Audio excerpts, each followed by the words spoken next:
an overview of the range of services the agency provides to client?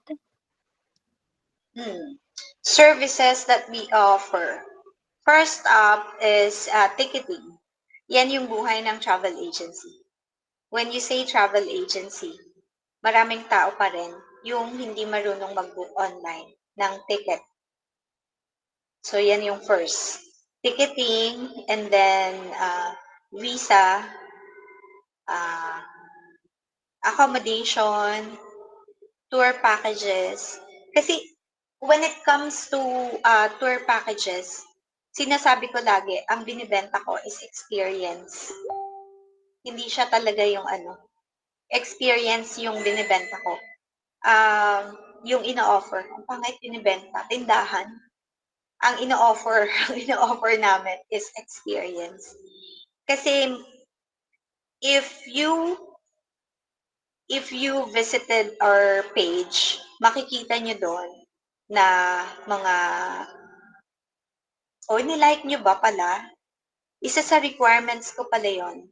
You have to like and share our page. Sorry, I was to mention it. Yun, isa sa requirements namin yun. And binivisit ko yun ha. Make sure. Sino ba to? Rowella, Missy, Samantha, Jam, Sham, and Katrina. Make sure you follow us. Alright. Going back. Yun yung ina-offer namin. And if you visited our page, makikita nyo doon, marami kaming mga post na mga all-in packages. Yun. Pero alam nyo ba, in real life, konti lang yung kumukuha ng ganon. Most clients namin, gusto nila is yung customized travel. Like, even the simplest Boracay, Cebu, Palawan, ang ino-offer ko talaga kahit nakikita nila sa page. That's one of my trick eh. Yun yung gusto ko i-customize. Kasi, pag kinuha mo, pero there's nothing wrong getting a group tour. Most sa page na makikita niyo sa amin is group tour siya. Group siya. When you say group tour, marami kayo. Marami kayo sa isang departure. Most probably, ang pinaka-konti niyan is 25 to 30 packs pag mga group tours. And minsan more pa. More pa siya. 50, ganyan. Lalo na pag domestic lang. So what we offer is customized travel. Like when they go sa office, gusto po namin mag-Boracay.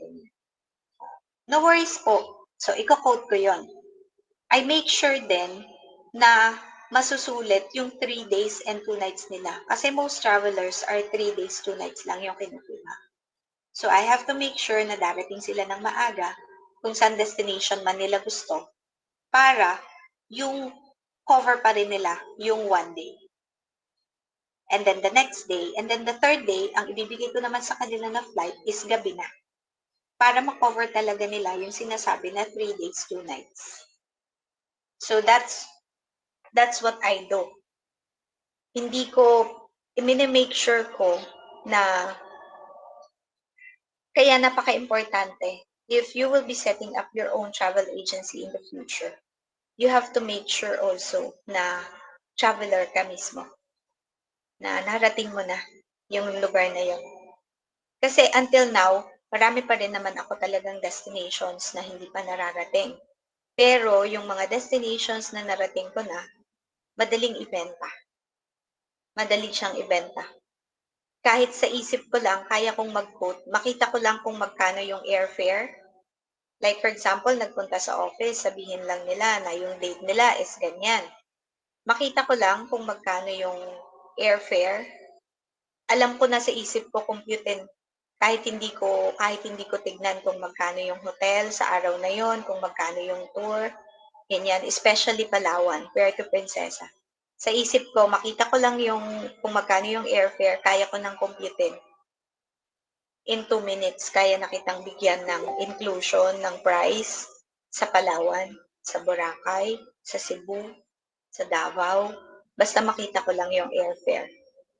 That's one of the things talaga na importante pag may travel agency ka is traveler ka mismo. So, yun yung ino-offer namin din. And then, we also offer, ano ba ba? On the side na lang kasi eh. Pero part din naman siya ng travel agency. Like yung, uh, uh, ngayon kasi nagpo-focus kami sa visa. Alae Travel and Tours now focuses on visa. Wherein marami na tayong napavisa. US, Canada, Australia. Kasi yung Japan, Korea, parang common na yan. Common na siya. And then lately, we have a lot of Schengen visa. Yun yung pinofocus ng Alae Travel and Tours ngayon. And other services that we offer is um, yung passporting, uh, birth certificates, on the side na lang yun. Parang pamparami lang ng services. But we focus on visa, ticket, accommodation, packages, yan. Yan yung pinofocus and services ng Alaya Travel.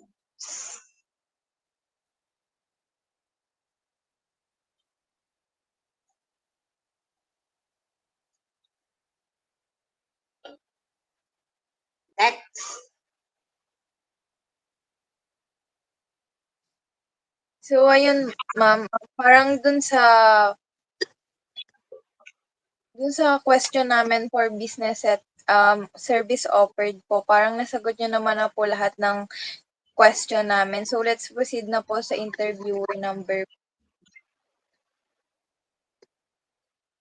So now let's proceed to interviewer number 4, Miss Jan Aubrey Nogal. Hello po. Hello. So,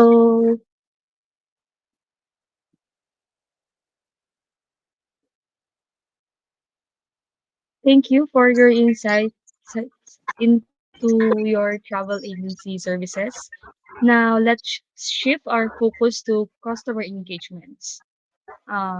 Sorry po, technology integration po pala. Now, can you discuss po how the agency leverages technology, including online platforms, booking systems, and social media? Nasabi niyo po kanina na nagsimula po kayo sa, sorry po, may dumaang trend. Medyo maingay. Nasabi niyo po kanina na nagsimula po kayo sa online, sa Facebook. So, how has the transition to digital impacted the agency and clients' interactions po? Actually, napakalaki ng role ng social media in any business.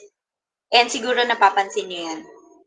Na halos lahat ng business, kahit yung mga traditional business dati na walang online platform or walang social media presence, ngayon nasa social media na sila.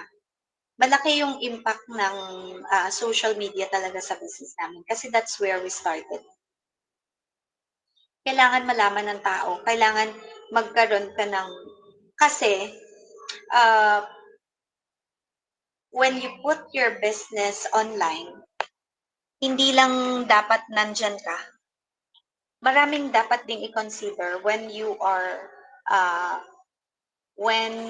selling your business or when you decided to put your business on a social media.